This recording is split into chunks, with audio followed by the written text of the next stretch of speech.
Hi అండి. మీరెప్పుడైనా egg శనగపిండితో ఇలా ట్రై చేశారా? ఒకవేళ ట్రై చేయకపోతే ఇప్పుడు ట్రై చేయండి.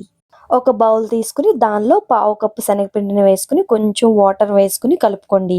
వాటర్ వేసుకుంటూ చూసుకుంటూ ఉండలు లేకుండా కలుపుకోండి. మరీ లూజ్‌గా కలిపేసుకోవద్దు. ఈ కన్సిస్టెన్సీ వచ్చేంత వరకు కలుపుకోండి. తర్వాత శనగపిండిలో 4 ఎగ్స్‌ని పగలగొట్టుకొని వేసుకోండి.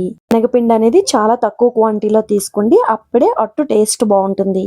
శనగపిండిలో ఎగ్ అనేది మిక్స్ అయ్యేంత వరకు బాగా కలుపుకోండి. తర్వాత రుచికి సరిపోయేంత ఉప్పు, అలాగే కారం, అలాగే 1/4 టేబుల్ స్పూన్ పసుపు, గరం మసాలాను వేసుకోండి. తర్వాత ఆనియన్స్, అలాగే పచ్చిమిర్చి, కరివేపాకు, కొత్తిమీరను వేసుకోండి. మొత్తం ఒకసారి మిక్స్ చేసుకోండి. తర్వాత పాన్ పెట్టుకొని పాన్ హీట్ అయిన తర్వాత ఆయిల్ వేసుకోండి. తర్వాత దీన్ని ఆమ్లెట్‌లా వేసుకొని మొత్తం పాన్ అంతా స్ప్రెడ్ చేసుకోండి. ఒకవైపు కలర్ చేంజ్ అయిన తర్వాత మరొక వైపుకు తిప్పుకొని అలాగే కుక్ చేసుకొని స్టవ్ ఆఫ్ చేసుకోండి. ఎప్పుడు ట్రై చేయకపోతే ఇలా ట్రై చేయండి. టేస్ట్ బావుంటుంది. Bye bye.